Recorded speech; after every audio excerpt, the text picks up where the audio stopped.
Olá, bem-vindo, bem-vinda ao Gabaritando a Peça na matéria de Direito Civil. Professor Paulo Henrique de Oliveira, PH Oliveira, para você. É um prazer estar aqui e contribuir em alguma medida para a sua aprovação na OAB. Separei para a nossa aula temas, institutos de direito civil fundamentais que são cobrados com frequência na segunda fase e, é claro, também vislumbrei eventuais surpresas. Acredito, tenho fé que vamos acertar fundamentação da peça e, inclusive, pegar alguma questão. Como a prova está próxima, eu recomendo a você que, nesse momento, preste atenção na aula, vai refletindo junto comigo os casos hipotéticos que vamos enfrentar e apenas anote os artigos. Aí, depois da aula, conforme a sua metodologia, você vai lá e faz a marcação no vademécum.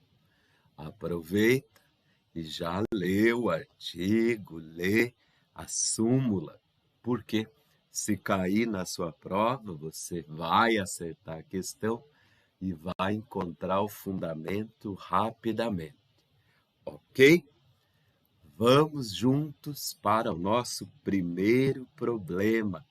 Chamar vocês no probleminha. Olha lá. Em 8/8/2018, esse dado é claro que é importante, Maurício, tá aqui, Mauricião, nosso querido prof. Vamos ver se consigo fazer até uma carinha.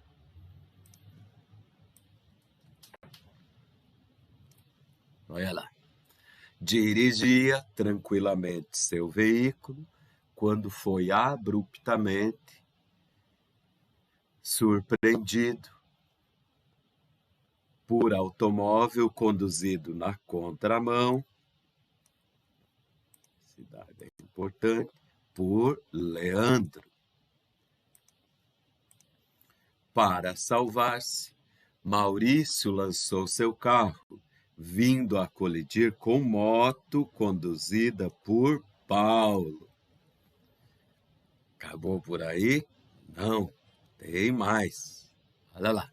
Paulo, tá aqui o figura, professor particular, esse dado é importante, que na ocasião estava sem capacete, dado também importante, foi socorrido e ficou internado por 1 mês em hospital privado e fará fisioterapia por 6 meses. As lesões resultaram em cicatrizes permanentes no seu rosto. Olha lá, cicatrizes permanentes no rosto. Vamos ver se fazemos uma cicatriz aqui. Acabar com a cara do Paulo. Acabei com a cara do Paulo. Paulo pretende propor ação pleiteando indenização pelos danos sofridos em desfavor de Maurício, abastado e, de fato, é professor de Direito Civil. Fundamente a ação de Paulo, que provavelmente vai resultar, inclusive, na sua demissão do Damaso, demissão do Paulo. Vamos lá. Você já identificou de plano que aqui nós estamos falando de responsabilidade civil extracontratual, sempre que cair responsabilidade civil extracontratual, você vai fundamentar o seu pedido em 2 artigos. Não pode esquecer de citar ambos, artigo 186 e artigo 927 do Código Civil, ok? Porém, no caso hipotético, nós temos uma particularidade. Veja, o Bonazar estava conduzindo seu veículo, por culpa de Leandro, para se salvar, acabou atropelando, colidindo com a moto de Paulo.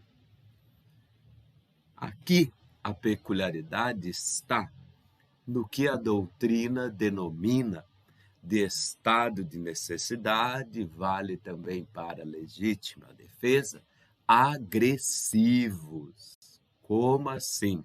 É quando a vítima, no caso Paulo, não deu causa ao perigo.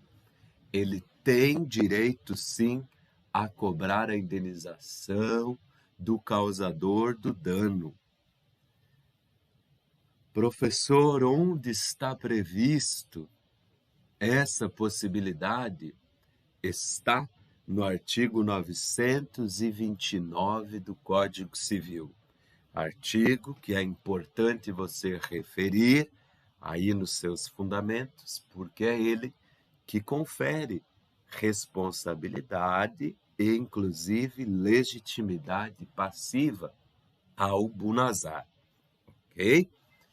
Você ainda está fazendo a ação do Paulo, então é claro que você vai trazer a questão dos danos. Matéria tranquila. Veja, se o Paulo foi internado em hospital privado, e o problema deixou bem claro isso, significa que ele experimentou dano emergente, que efetivamente perdeu. Se Paulo é professor particular e ficou internado 1 mês no hospital, você também deve alegar dano na forma de lucros cessantes. Dano emergente e dano por lucros cessantes são as espécies de dano material. E o fundamento é o mesmo, não é? Qual seja? O artigo 402 do Código Civil. Beleza? Professor, se o Paulo ficou internado, se vai ter que fazer fisioterapia, dá dano moral? Creio que sim. E, na dúvida, você formula a tese, formula o pedido. Onde está o fundamento para o dano moral? Temos diversos. Constituição Federal, artigo 5º, inciso 5, inciso 10, e Código Civil, mais uma vez, artigo 186 e 927. Professor, preciso citar Constituição e Código Civil? Mas é tão fácil, não é? Se você encontrou, tchê, cita. Assim não tem jeito da banca não pontuar integralmente a sua resposta. Já tive ocasião em que a aluna não indicou o fundamento e a banca não pontuou, e não foi nenhuma nem 2 vezes que isso aconteceu. Então, se você sabe o fundamento, coloque. Aqui ainda, dentro de dano moral, se você quiser abusar, para não ter dúvida, como você está pedindo dano material, emergente, cessante, mais dano moral, você também pode citar súmula 37 do STJ, que, tenho certeza, já está até marcada aí no seu vale, ok? Chega de dano? Não. Conforme constou no problema, e o professor tentou aqui detonar a cara do Paulo Picelli. Vou mudar essa cicatriz aqui, pôr na testa. Restaram cicatrizes permanentes no seu rosto. Se tem cicatriz permanente, cabe mais o quê? Dano estético. Sim, dano pelo enfeiamento. Para responsabilização por dano estético, lembre-se que o requisito é a irreversibilidade, né? Permanência. A pessoa não precisa ser bonita, não. Pois bem, sempre que cai dano estético, sempre que falo sobre nas minhas aulas, o desespero é o quê? Onde está o artigo? Onde está o fundamento? Aqui, o fundamento considerado pela banca é sumular. Você deve indicar na sua peça súmula 387 do STJ. E pronto, sua fundamentação está perfeita. Tem tudo. Vamos lá? Anotar os artigos, como prometido. Então, responsabilidade civil extracontratual. Qual artigo? Esse tenho certeza que você já anotou. Agora, cuidado com o 929, porque ele trata sobre estado de necessidade agressivo.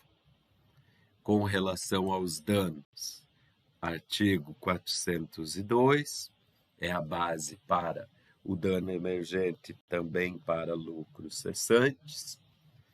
Dano moral, CF, artigo 5º, inciso 5 e 10, mais Código Civil 186927, e ainda súmula 37 do STJ. Dano estético, súmula 387, também do STJ. Ok. Vamos lá. Agora deu. Analise o prazo prescricional da pretensão de Paulo. Vamos começar com essa indagação. Gente, prazo prescricional. Você já sabe que nós estamos diante de reparação civil. Qual é o prazo? É de 3 anos. 3 anos. Está assim previsto no artigo 206, parágrafo 3º, inciso 5. Agora, muito cuidado com esse inciso. Por quê?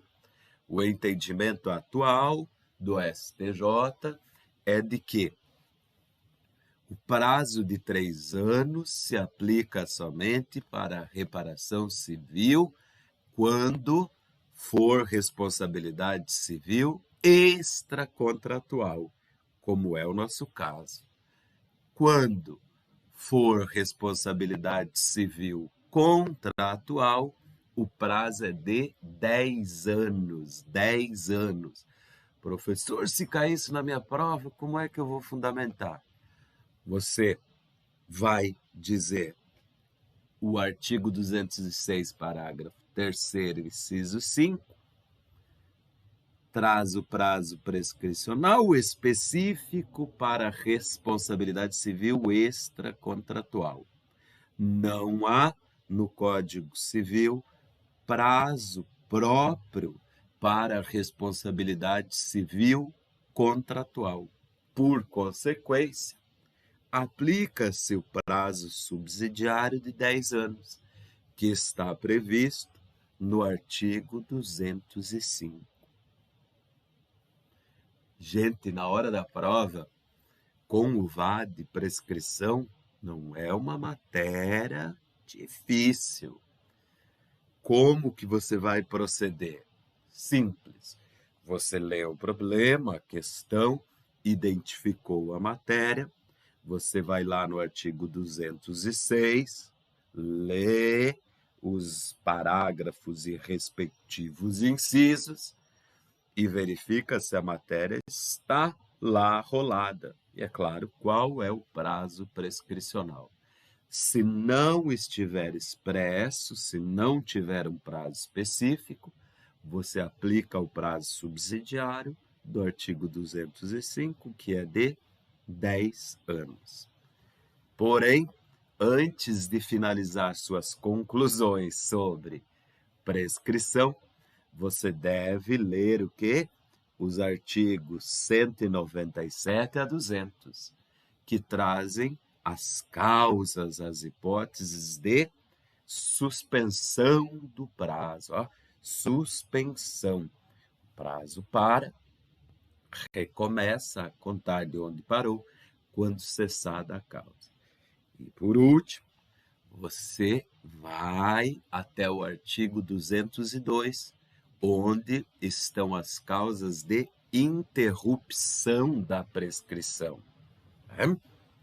Se não houve suspensão, não houve interrupção, você aplica bico seco o prazo que você identificou. Viu como é tranquilo? Viu como é fácil?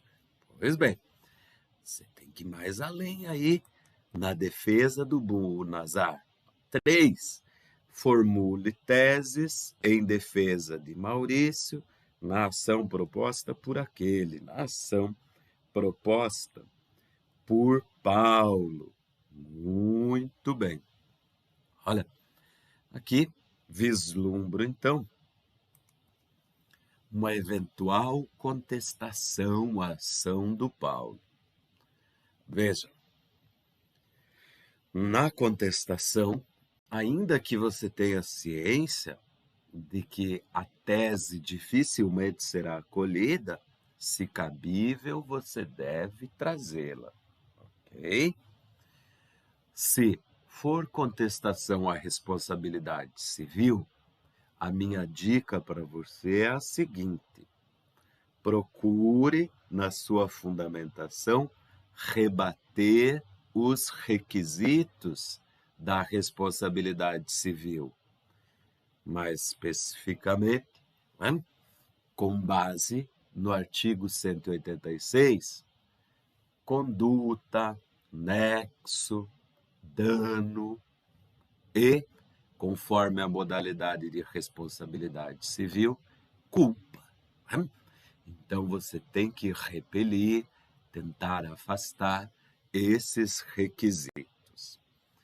No caso específico formulado, nosso caso hipotético, poderia-se alegar estado de necessidade. A tese é frágil em face do estado de necessidade agressivo, mas está sim no Código Civil previsto essa excludente descaracterizadora do ato ilícito, precisamente no artigo 188. Então, essa já seria uma tese, estado de necessidade do artigo 188. Mas tem alguma excludente de responsabilidade civil? Penso que, no caso específico, você poderia alegar, por que não, considerando que Paulão estava sem capacete, a sua culpa exclusiva. Culpa exclusiva da vítima. A questão que se coloca sempre que falo nessa excludente da culpa exclusiva da vítima é o fundamento. Veja você que, havendo culpa exclusiva da vítima, rompe-se o nexo causal, o nexo de causalidade, que, como já dito, é um dos requisitos para a responsabilidade civil. não temos um artigo específico dizendo culpa exclusiva. Então, na sua peça, na tese de culpa exclusiva, você pode utilizar como fundamento o artigo 403 do Código Civil. Esse fundamento já foi, inclusive, considerado correto pela FGV, pela OAB, na segunda fase. Então, culpa exclusiva rompe o nexo de causalidade, fundamento artigo 403. Ok? Professor, culpa exclusiva é forçado. Sim, mas você tem que fazer. Agora, não cabe aí também uma atenuante da responsabilidade, precisamente culpa concorrente, já que o Mané do Paulo estava sem capacete? Parece que cabe. Professor, a exclusiva, culpa exclusiva exclui a culpa concorrente? Não. Você vai fazer uma tese subsidiária. A banca sim existe quando há culpa concorrente, uma tese subsidiária. Você vai dizer, então, que ele concorreu para os danos. E isso interfere, inclusive, na indenização. Qual o fundamento, professor Paulo? O fundamento para essa atenuante não excludente são os artigos 944 e 945 do Código Civil. Vamos lá.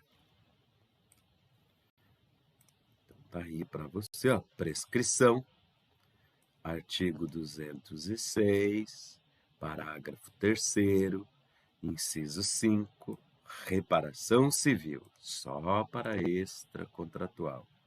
Teses, exclusão de ilicitude, estado de necessidade, artigo 188, culpa exclusiva da vítima, 403, e atenuante de responsabilidade, indenização, culpa concorrente, Código Civil, artigo 944 e artigo 945.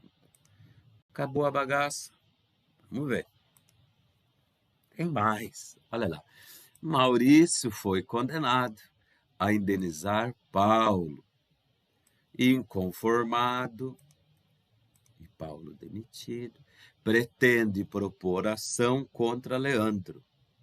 Está aqui Leandrinho, que é menor, dado importante, e está sob tutela de Beto. Olha lá. Nossos queridos prof. Leandro e Beto. Essa dupla, hein? Quer dizer. Olha essa foto ali, gente. Essa foto é ótima. Olha ali a dupla. Olha a dupla. Eita. Olha a dupla. Beto e Leandro. Fazendo entrega. Tentei fazer um coração, mas não rolou.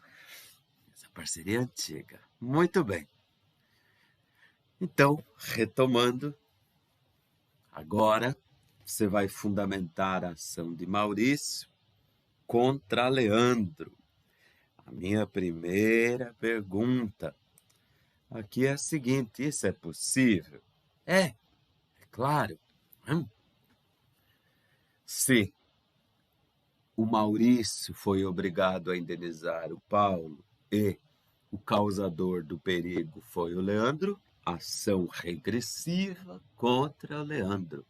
Fundamento, artigo 930 do Código Civil.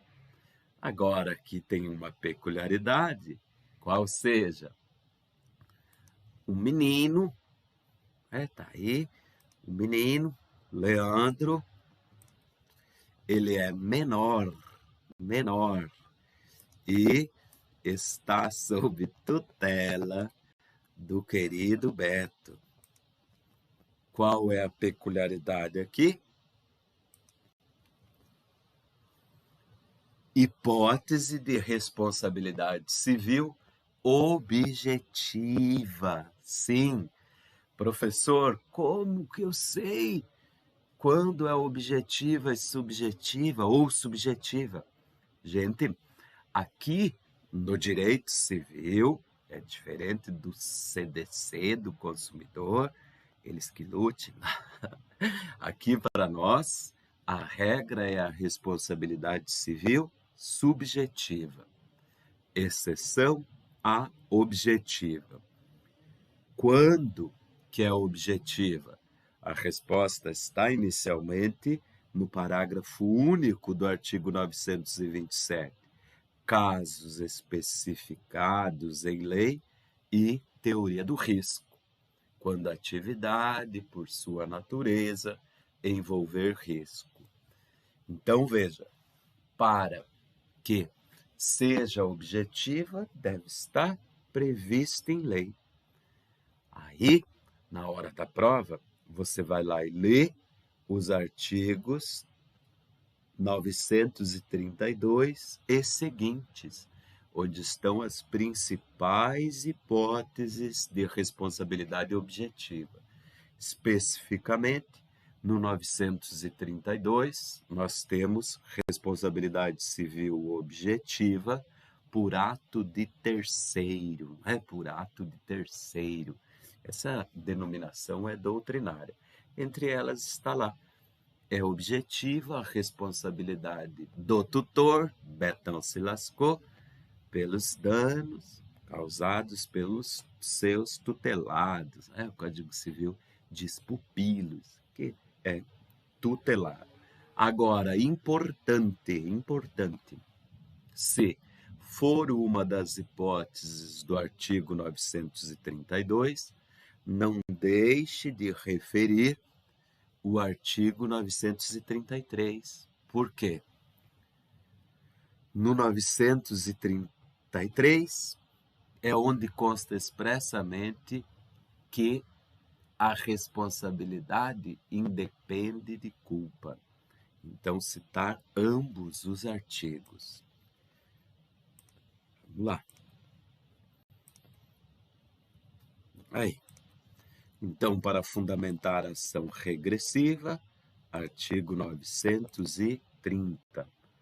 Para fundamentar a responsabilidade objetiva, 932, especificamente o inciso 2, ao tutor pelo seu pupilo, mais artigo 933. Ok?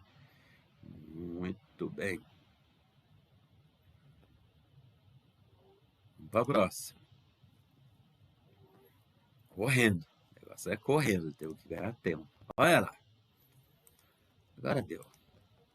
Marinelli, pai de Renato, Rafael e Murilo, vendeu um imóvel para o primeiro, sem consentimento dos demais filhos. Rafael, é isso aqui, procura vosso escritório, indagando.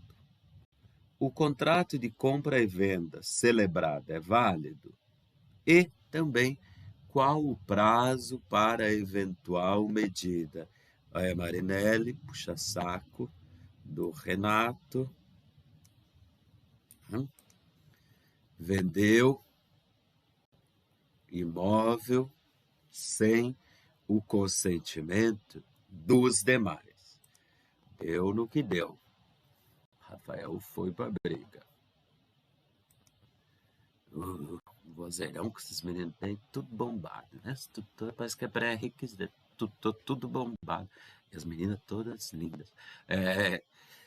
Você sabe, você já deve ter raciocinado aí, talvez até tenha me xingado. Falou, essa matéria é óbvia, essa coisa fácil de primeira fase.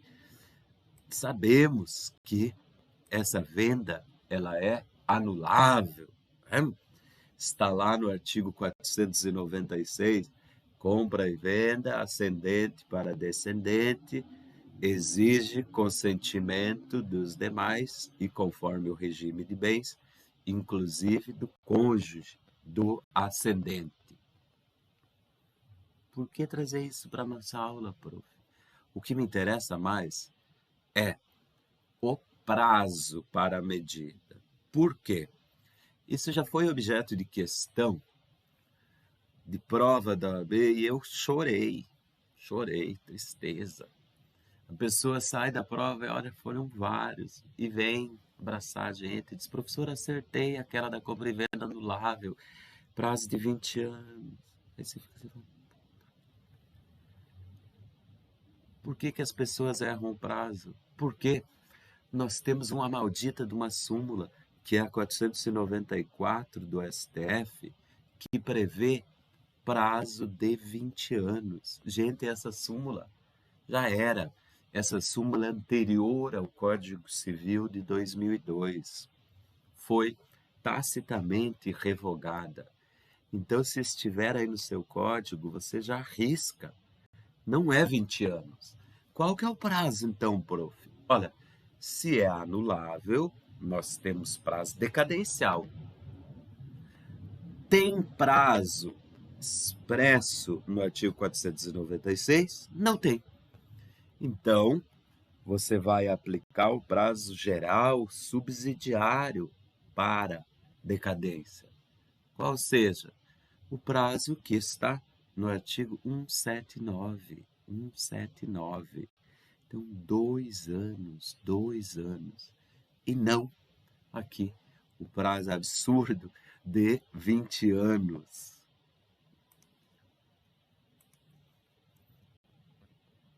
Olha lá, fundamento. A compra e venda ela é anulável. Artigo 496. Artigo 496.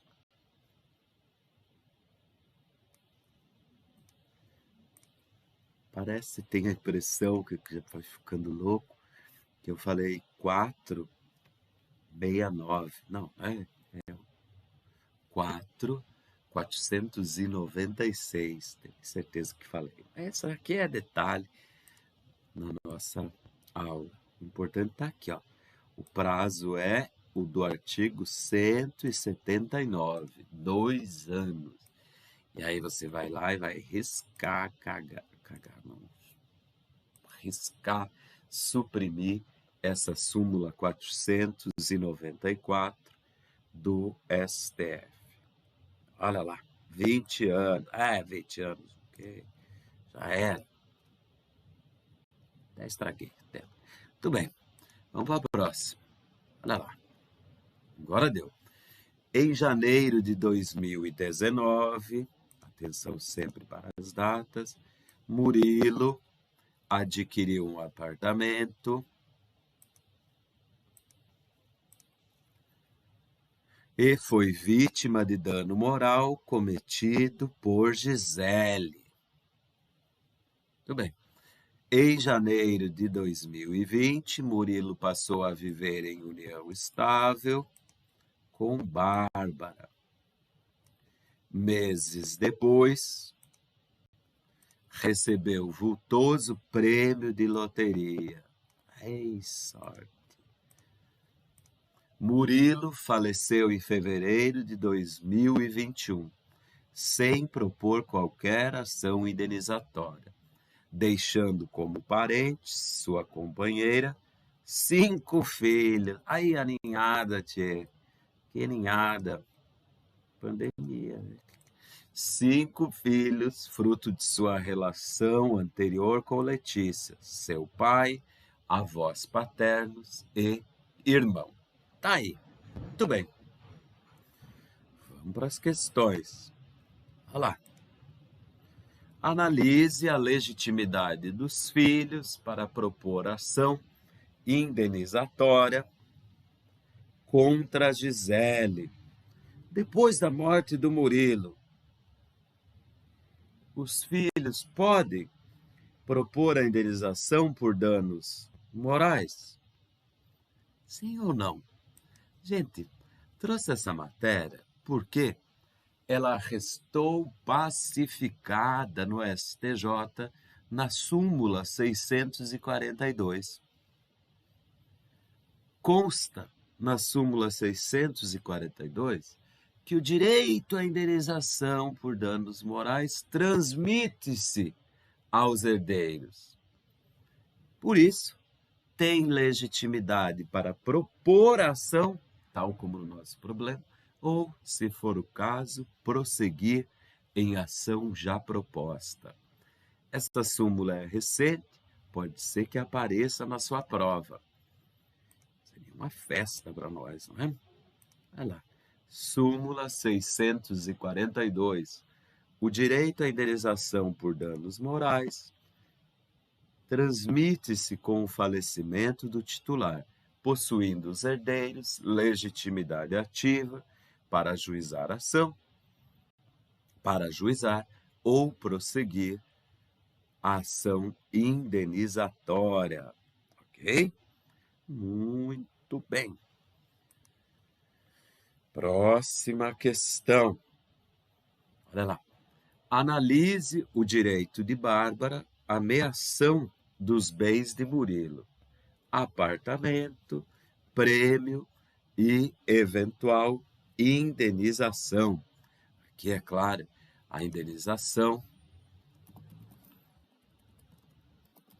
pelos danos morais, quem sabe faz ao vivo.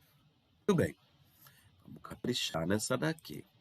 Olha só, a primeira coisa que você deve se atentar é que eles viviam em união estável. O que é necessário? Quais são os requisitos para a caracterização da união estável? Você tem especificamente no artigo 1723. Como o problema não fez referência a nenhum regime de bens aplicável à união de Murilo e Bárbara, qual o regime de bens aplicável na união estável? Regime da comunhão parcial de bens. Se é o regime da comunhão parcial de bens, primeira coisa, qual o fundamento para dizer, concluir que é sim o da comunhão parcial de bens? Artigo 1725 do Código Civil, ok? Aplica-se à união estável o regime da comunhão parcial de bens. Ok? Você sabe que no regime da comunhão parcial de bens, regra geral, não se comunicam os anteriores ao casamento, comunicam-se os adquiridos na constância do casamento. Na hora da prova, você vai lá no Código Civil e você vê aqueles bens que se comunicam, é o 1658 mais o 1660, os que se comunicam. E os que não se comunicam, são excluídos da comunhão, estão no artigo 1659, mais, cuidado aqui, o detalhezinho, aliás, 1659 mais 1661. Já te explico. Olha lá. Vamos pensar no caso específico da Renata e do Murilo. Nós temos aqui como bens na questão para você decidir sobre o direito à meação ou não, os seguintes: apartamento. O apartamento se comunica, ela tem direito à meação? Por óbvio que não. Por quê? Ele foi adquirido antes do casamento. Ok? Segundo bem, prêmio da loteria se comunica? Trago isso para as minhas aulas, para os meus gabaritandos, porque na hora da prova pode dar um pânico. Você sabe que se comunica. Onde está o fundamento? Está no artigo 1660, quando prevê fato eventual. Fato eventual, com ou sem concurso de trabalho, se comunica. É o caso do prêmio, é o caso da loteria, se comunica. Agora, e a indenização pelos danos morais? Aqui poderíamos discutir, não viaje na hora da prova, a natureza do dano moral, mas aqui tem um fundamento fácil para você responder que não se comunica. Qual seja? O artigo 1661. No artigo 1661 está expresso: causa que tiver título anterior, ou seja, quando a causa do bem for anterior. É o que aconteceu aqui. Ele sofreu o dano moral antes de constituir a união estável com a Bárbara. Por isso, esse bem não se comunica. Eita, Paulo. Vamos lá, para ficar mais claro, aqui tem que caprichar na anotação que o professor gaguejou. Olha lá. Com relação à ameação, como é que ficaria? Então, os requisitos da união estável, artigo 1723, o regime aplicável à união estável é o 1725. O que se comunica? Os bens adquiridos na constância, essa é a regra geral do artigo 1658. Agora, especificamente, o prêmio da loteria, olha lá, artigo 1660, inciso 2, fato eventual. Não se comunicam. Artigo 1659, aqui o apartamento ele já possuía, e cuidado com o artigo 1661. 1661 prevê que são incomunicáveis os bens adquiridos em razão de causa, título anterior. Belezinha. Já estamos passando o horário, mas eu não vou me entregar. Quero mais um pouco. 8. Analise a sucessão dos bens deixados por Murilo. Bárbara tem direito à sucessão, direito de concorrência. Vou focar aqui essencialmente no direito de concorrência. Olha lá. A Bárbara tem com o Murilo união estável. Você já sabe, não tenho dúvida, da decisão do Supremo Tribunal Federal em recursos extraordinários com repercussão geral. Tema, acho que é 809. O que você precisa saber? Que o Supremo Tribunal Federal, insisto, com repercussão geral, entendeu pela inconstitucionalidade do artigo 1790 do Código Civil. Artigo que conferia tratamento sucessório diferenciado para cônjuges e companheiros.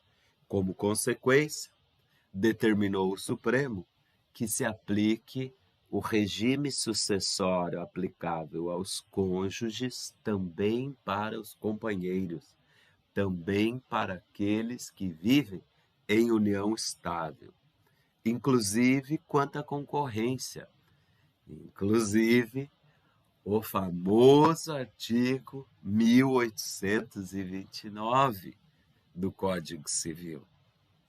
Na hora da sua prova, então, Se for sucessão na união estável, você vai resolver exatamente como se estivesse resolvendo sucessão havendo casamento. Ok? Aí a pergunta aqui é, professor, a Bárbara concorre ou não concorre enquanto companheira?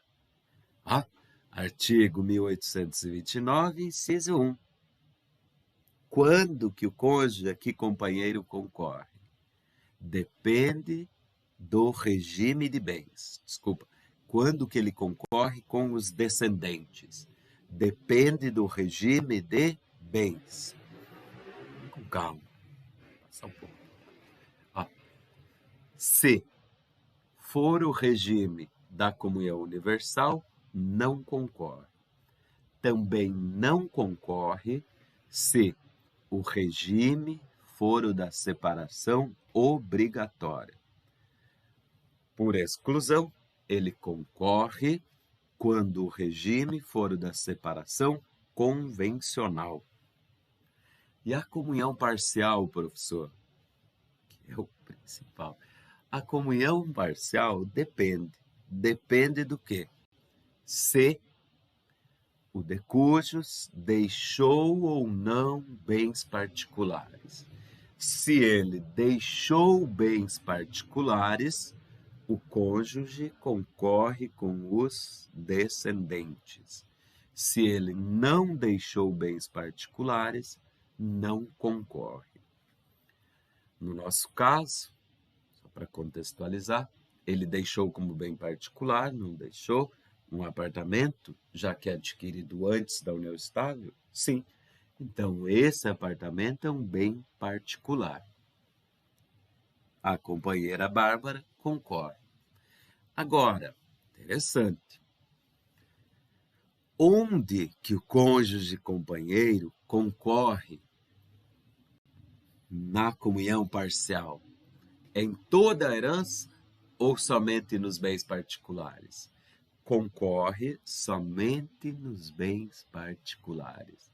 No nosso caso, concorreria somente no apartamento. Ok? Tem mais um detalhe que acho importante aqui conversar com você. Olha, Murilo deixou 5 filhos. Bárbara vai concorrer com esses 5 filhos. Bárbara tem direito à reserva de um quarto prevista no Código Civil, no artigo 1832? Tem ou não? Cuidado, por quê? Essa reserva ao cônjuge, que se aplica também ao companheiro, somente incide quando concorrer com descendentes, filhos comuns, o que não é o nosso caso, não é mesmo? Os 5 filhos deixados por Murilo são filhos havidos com Letícia, de relação anterior. Não são filhos da Bárbara, não deu nem tempo. Faleceu logo, mas deixou um prêmio de loteria. Então, não tem quinhão, porque são filhos exclusivos do falecido. Se fossem filhos comuns, aí sim ela teria a reserva de um quarto. Vamos lá. Vai lá, fundamento, repercussão geral, tema 809, acertamos, tese, no sistema constitucional vigente, é inconstitucional a diferenciação de regime sucessório entre cônjuges e companheiros, devendo ser aplicado em ambos os casos o regime estabelecido no artigo 1829. É o que conversamos. Então, fundamento, artigo 1829, inciso 1, concorrência com os descendentes sobre o quinhão, O fundamento é o artigo 1832. No nosso caso, ela não tem reserva, porque não são filhos comuns, ok? Tem mais uma questão que quero falar com você rapidinho. Olha lá. Após a morte de Murilo, Bárbara pode casar com o pai ou irmão do falecido marido? Se sim, pode casar antes de fazer o inventário e dar partilha dos bens aos herdeiros? Por que trouxe isso, prof? Porque a FGV gosta desse tema, impedimentos e causas suspensivas. Vamos pensar aqui. A Bárbara está impedida de casar com o pai do Murilo, seu sogro? Está impedida de casar com o cunhado, irmão do Murilo? Calma.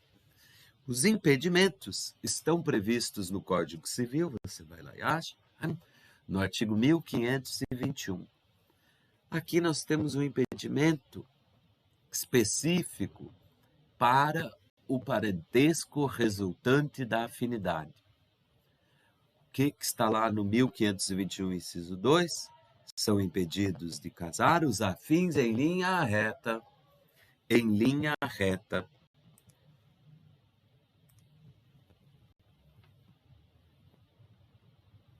Fazendo você não esquecer. Em linha reta. Né? Isso significa que a Bárbara não pode casar com o sogro. São afins em linha reta. Professor, mas se Murilão faleceu, extinguiu a união estável, permanece o vínculo por afinidade? Sim, vale aquele ditado. Sogra, jararaca, urutu, capivara, é para sempre.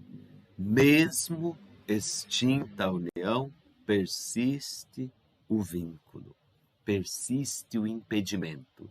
Onde que está isso? Artigo 1595, parágrafo 2º. Ok? Agora, e o cunhado?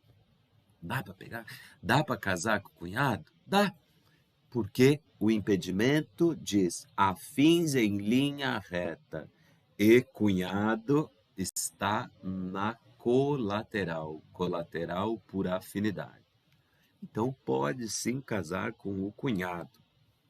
Agora, pode casar com o cunhado antes de fazer inventário dos bens do Murilo? Aqui você já deduz que a questão versa sobre causa suspensiva. As causas suspensivas do casamento estão lá no artigo 1523. 1523. Lembre-se que as causas suspensivas não impedem a realização do casamento. Porém, tem como principal sanção a imposição do regime da separação obrigatória. No nosso caso, tem ou não tem causa suspensiva? A pegadinha aqui é a seguinte, olha lá. Lá no 1523, inciso 1, está sim a causa suspensiva. Viúvo ou a viúva antes de fazer inventário dar partilha. Mas eu omiti um excerto, um pedaço do inciso, porque consta assim: viúvo ou a viúva que tiver filhos com o falecido. Aí sim precisa fazer inventário e dar partilha. No nosso caso, Murilo deixou uma ninhada, 5 filhos, mas são da Letícia, não são filhos da Bárbara.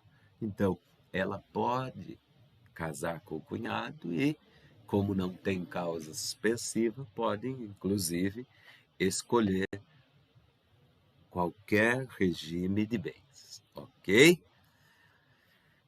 Creio que você terá acesso a esse material. Né?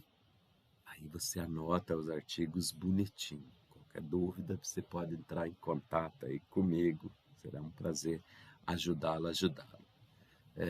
Creio que não teremos mais nenhum encontro.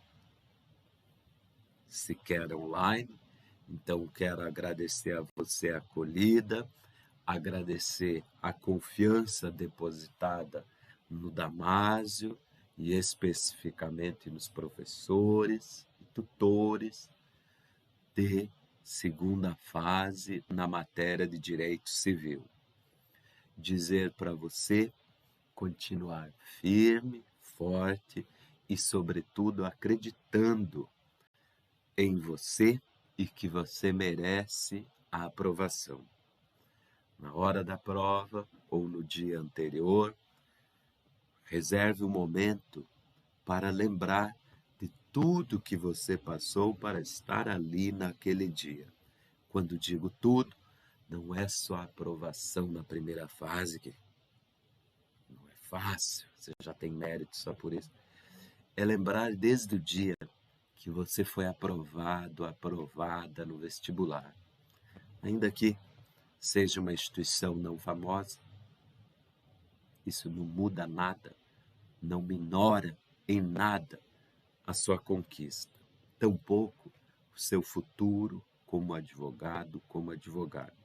Lembre do dia que você viu seu nome lá na lista, lembre-se do seu curso de direito, daqueles professores chatos que você venceu, maldito, das DP, do TCC, da monografia, aquela coisa, e também, especialmente, que você está aqui, que você fez o curso preparatório na medida do possível, dentro das suas possibilidades.